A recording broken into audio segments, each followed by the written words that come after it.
Welcome back guys, let us discuss 14th question of exercise miscellaneous. Let S be the sum, P the product and R the sum of reciprocals of n terms of a GP.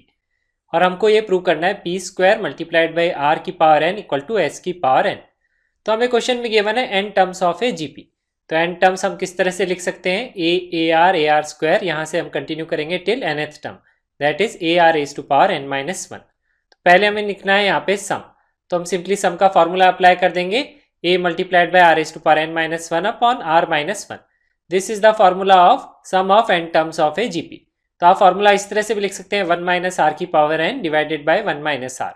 दोनों ही फॉर्मूले यहाँ same values होती हैं, basically इसको minus one से multiply करेंगे तो सेम ही वैल्यू यहाँ पे आएगी। तो आप कोई सा भी फॉर्मूला यहाँ पे लिख सकते हैं। अब मुझे नेक्स्ट निकालना है प्रोडक्ट। हमें इन टर्म्स का प्रोडक्ट निकालना है। प्रोडक्ट मतलब I will multiply these terms, तो मैं इन टर्म्स को सबको मल्टीप्लाई कर लूंगा। तो यहाँ आप नोटिस करेंगे ए जो टर्म है ये आपस में मल्टीप्लाई होंगी और आर जो है वो आपस में मल्टीप्लाई होंगी। तो मैं उसको इस तरह से लिख सकता हूँ, ए मल्टीप्लाइड बाई ए, कितनी टर्म्स है टोटल, एन टाइम्स मल्टीप्लाई होगा, और आर मल्टीप्लाई होगा आर की पावर वन से लेकर के आर की पावर एन माइनस वन। तो ये जो वैल्यू आएगी ये आएगी ए रेज टू पावर एन, क्योंकि सेम बेस है पावर ऐड हो जाएगी, और यहाँ पे आएगा सेम बेस है आर, और तो पावर हम ऐड कर लेंगे, one plus two plus three से लेकर के एन माइनस वन का एडिशन आएगा आर की पावर में। तो अब हमको ये वैल्यू यहाँ पे इवेलुएट करनी है। तो इसके लिए मैं फॉर्मूला यूज करूंगा sum of n natural numbers. ये फॉर्मूला हमें पता है, sum of n natural numbers is n plus one by two. यहाँ पे एन नंबर्स नहीं है, ये कितने नंबर्स हैं, एन माइनस वन नंबर्स है। तो बेसिकली मैं क्या करूंगा, इसी फॉर्मूले में क्या करूंगा, एन की जगह सब्सटीट्यूट कर दूंगा एन माइनस वन। तो मुझे sum of n minus n one natural numbers का सम यहाँ पे मिल जाएगा। तो मैं इसको इस तरह से लिख सकता हूँ, n minus one multiplied by n minus one plus one by two. मैंने क्या किया, एन की जगह सिंपली सब्सटीट्यूट कर दिया एन माइनस वन। तो बेसिकली जो n है ये डिनोट करता है टोटल नेचुरल नंबर्स जिनकी हम बात कर रहे हैं। यहाँ पे कितने नेचुरल नंबर्स हैं, n minus one natural numbers हैं। अगर हम इसको सिंप्लीफाई करेंगे तो वन वन कैंसिल आउट हो जाएगा, तो ये आएगा n multiplied by n minus one divided by two. तो ये जो प्रोडक्ट है हम इसको इस तरह से लिख सकते हैं, a की power n multiplied by r की power n minus one by two. तो मैं यहाँ से कैलकुलेशन हटा देता हूँ, तो प्रोडक्ट को मैं यहाँ पे डायरेक्टली इस तरह से सब्सटीट्यूट कर लेता हूँ। अब मुझे नेक्स्ट पार्ट में निकालना है सम ऑफ रेसिप्रोकल्स, जिसको डिनोट किया है उसने आर से। तो रेसिप्रोकल सीरीज में लिखूंगा, जो गिवन जीपी है उसकी रेसिप्रोकल लिख लूंगा। तो फर्स्ट टर्म आएगी one by a, second term आएगी वन बाय ए आर, इस तरह से हम लिखेंगे। nth टर्म आएगी one by a multiplied by r as to power n minus one. अब हमें जो आर निकालना है that is sum of reciprocal. तो बेसिकली हमको इस सीरीज का सम निकालना है। ये भी एक जीपी को ही रिप्रेजेंट करेगा। इसकी फर्स्ट टर्म हो जाएगी one by A, common ratio हो जाएगा वन बाय आर। तो बेसिकली अगर एक जीपी के एक्सप्रेशन को अगर हम रेसिप्रोकल करते हैं तो उसका कॉमन रेशियो भी रेसिप्रोकल हो जाता है और फर्स्ट टर्म भी क्या हो जाती है, रेसिप्रोकल हो जाती है। तो इसमें भी मुझे अगर सम निकालना है तो मैं यही फॉर्मूला अप्लाई करूंगा, क्योंकि नंबर ऑफ टर्म्स n ही है। लेकिन अब मैं क्या करूंगा, a की जगह सब्सटीट्यूट कर दूंगा वन बाय ए, और r की जगह मैं सब्सटीट्यूट कर दूंगा यहाँ पे वन बाय आर। तो सेम फॉर्मूला अप्लाई करेंगे और मैं लिख लूंगा r is a sum of reciprocal. उसको इस तरह से हम लिख सकते हैं, ठीक है, one by a multiplied by one by r is to power n minus one upon one by r minus one.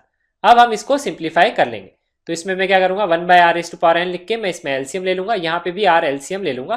तो इस तरह से मैं इसको लिख सकता हूँ, वन बाय ए तो बाहर आ जाएगा, उसके बाद में यहाँ पे आएगा one minus r is to power n upon r is to power n, denominator में आएगा one minus r divided by r. तो बेसिकली ये क्या है, डिवीजन है टू रेसिप्रोकल्स का। तो मैं इसको कैसे लिख सकता हूँ, यहाँ पे इसको ऊपर ले जा सकता हूँ, इसको लिख सकता हूँ multiplication of r divided by one minus r multiplied by this number. तो मैं इसको इस तरह से लिख सकता हूँ, one minus r is to power upon r is to power n, और जो डिनोमिनेटर में था उसको मैंने रेसिप्रोकल करके मल्टीप्लाई यहाँ पे कर लिया। अगर आप यहाँ नोटिस करेंगे तो आर से r is to power n cancel out हो जाएगा, तो यहाँ पे आएगा r is to power n minus one, और ये एक्सप्रेशन सेम ही मैं यहाँ पे लिख लूंगा। तो मैं इसको इस तरह से लिख सकता हूँ, one minus r is to power n upon one minus r, और यहाँ पे आएगा r is to power n minus one. ठीक है, तो मैंने यहाँ पे आर की वैल्यू भी निकाल ली है।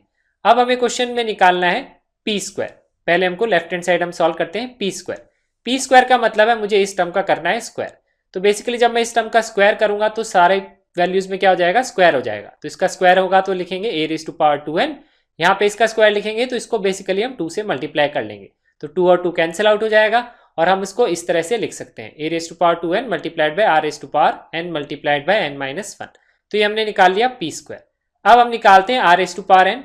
तो r raise to power n के लिए क्या करेंगे हम, ये जो वैल्यू एन है ये सब में क्या हो जाएगी, पावर में मल्टीप्लाई हो जाएगी। तो मैं इसको इस तरह से लिख सकता हूँ, one by a raise to power n multiplied by 1 minus r raise to power n power n. तो बेसिकली यहाँ पे भी क्या हो जाएगी, एन मल्टीप्लाई हो जाएगा और इस टर्म में भी क्या हो जाएगी, पावर में आ जाएगी एन। ठीक है, तो हमने एक्सप्रेशन निकाल लिया r raise to power n. अब मुझे निकालना है p square multiplied by r raise to power n. तो मैं इन दोनों टर्म्स को करूंगा मल्टीप्लाई। तो इसको मैं इस तरह से लिख सकता हूँ, इनको मैं मल्टीप्लाई करूंगा तो लिखूंगा a raise to power 2n multiplied by r raise to power n minus 1 और ये एक्सप्रेशन मैंने यहाँ पे सिंपली पुट कर लिया। अब अगर हम यहाँ नोटिस करेंगे तो कुछ टर्म्स कैंसिल आउट हो जाएंगी। तो यहाँ पे देखिए r raise to power n multiplied by n minus 1 cancel out हो गया और यहाँ पे नोटिस करेंगे a raise to power n से a raise to power 2n cancel out होएगा, यहाँ पे वैल्यू आएगी n। तो बेसिकली क्या किया मैंने, सेम बेस था, पावर्स को मैंने सब्ट्रैक्ट कर लिया because they are in division. तो ये आ रहा है ए की पावर n और ये एक्सप्रेशन इसके साथ आ रहा है। अब मुझे राइट हैंड साइड में लिखा हुआ है s raise to power n, तो मुझे एस यहाँ पे गिवन है, s raise to power n हम कैसे लिखेंगे, हम भी सेम चीज अप्लाई करेंगे। जो राइट साइड का एक्सप्रेशन है हर टर्म की पावर में हम क्या लगा देंगे, n लिख देंगे। तो ये आ गया हमारा s raise to power n। अब हमें प्रूव करना है कि ये दोनों वैल्यूज इक्वल हैं। तो अगर आप नोटिस करेंगे तो ये दोनों वैल्यूज इक्वल ही हैं, क्योंकि यहाँ पे भी ए की पावर n है, यहाँ पे भी ए की पावर n है, यहाँ पे आर की पावर n माइनस 1 की पावर n है, यहाँ पे 1 माइनस आर एन की पावर n है, लेकिन आपको सेम नहीं दिख रहा है। तो बेसिकली क्या है, यहाँ पे 1 माइनस आर की पावर n है, यहाँ पे भी 1 माइनस आर है, यहाँ पे आर की पावर n माइनस 1 है अपॉन आर माइनस 1। तो बेसिकली क्या, अगर मैं इसको पूरे को -1 से ऊपर नीचे मल्टीप्लाई कर लूंगा तो मुझे सेम एक्सप्रेशन मिल जाएगा। तो बेसिकली क्या है, ये दोनों एक्सप्रेशन क्या है, दे आर सेम। तो हमने यहाँ पे ये क्वेश्चन प्रूव कर दिया। Thank you so much for watching this video. Do like it and share it with your friends. ये वीडियो आप अपनी फेसबुक वाल पे भी शेयर कर सकते हैं ताकि आपके फ्रेंड्स भी कॉन्सेप्ट सीख सकें। You can also subscribe to our channel to get updates on the new videos and have a nice day.